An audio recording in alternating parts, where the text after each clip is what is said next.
Assalamualaikum warahmatullahi wabarakatuh.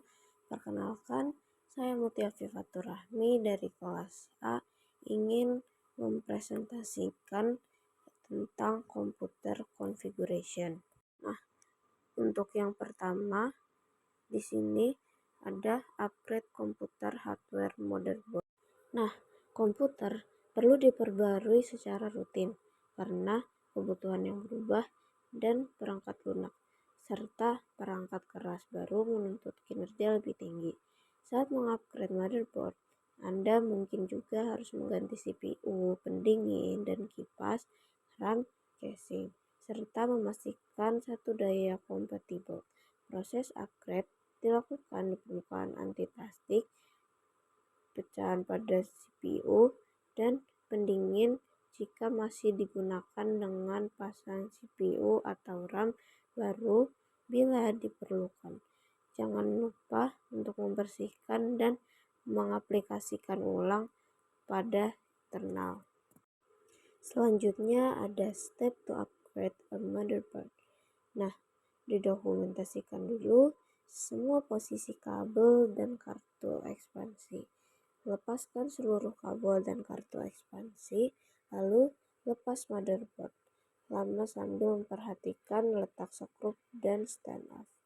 Siapkan motherboard baru, pasang pelindung I/O, lalu pasang motherboard dengan skrup yang tepat. Sambungkan kembali semua kabel, panel depan, dan kartu ekspansi terakhir. Pastikan semua sambungan rapat dan tidak ada kabel longgar sebelum menyalakan sistem. Lalu, selanjutnya ada CPU upgrade. Nah, di CPU upgrade ini dapat meningkatkan kinerja, tetapi CPU harus sesuai dengan soket dan mungkin memerlukan pendingin atau kipas baru yang kompatibel dan mampu menangani panas lebih tinggi. Akses kanvas internal saat memasang CPU. Cek suhu lewat BIOS atau aplikasi untuk memastikan CPU tetap dalam batas aman. Pemasangan kipas tambahan itu pertama Anda pastikan kipas sesuai masuk atau keluar. Kedua, pasang pada lubang casing yang tersedia pada keluar bawah dan masuk. Ketiga, hubungkan ke power supply atau motherboard sesuai konektor. Lalu setelah itu ada storage device upgrade. Nah, storage device upgrade ini menambah hard drive dapat memberikan lebih banyak ruang penyimpanan, meningkatkan kecepatan, memungkinkan instalasi sistem operasi kedua, menyimpan file swap, memberikan toleransi kesalahan, dan membackup drive utama. Nah, untuk langkah instalasi, pertama ada pasang hard drive ke bayi kosong dan kencangkan dengan skrup. Kedua, hubungkan kabel data ke motherboard. Ketiga, yaitu sambungkan kabel daya ke drive. Nah, yang selanjutnya ada peripheral upgrade. Nah, di sini perangkat peripheral seperti keyboard dan mouse perlu diperbarui.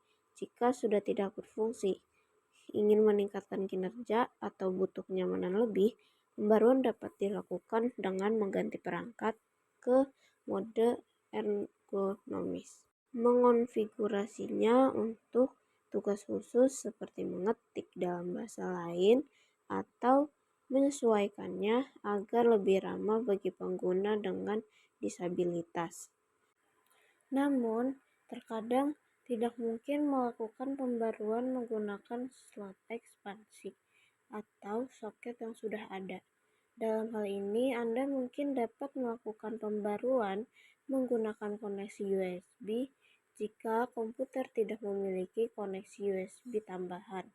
Anda harus memasang kartu adaptor USB atau membeli hub USB seperti yang ditunjukkan, seperti di samping ini.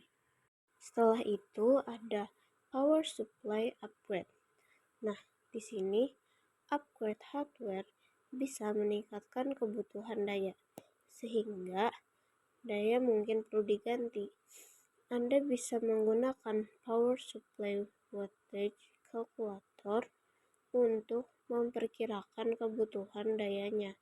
Selain itu, beberapa sistem, terutama server, menggunakan 2 atau 1 daya agar ada cadangan jika salah satunya gagal. Dengan motherboard khusus, butuh daya dapat diganti tanpa mematikan komputer. Terima kasih. Sekian dari saya. Assalamualaikum warahmatullahi wabarakatuh.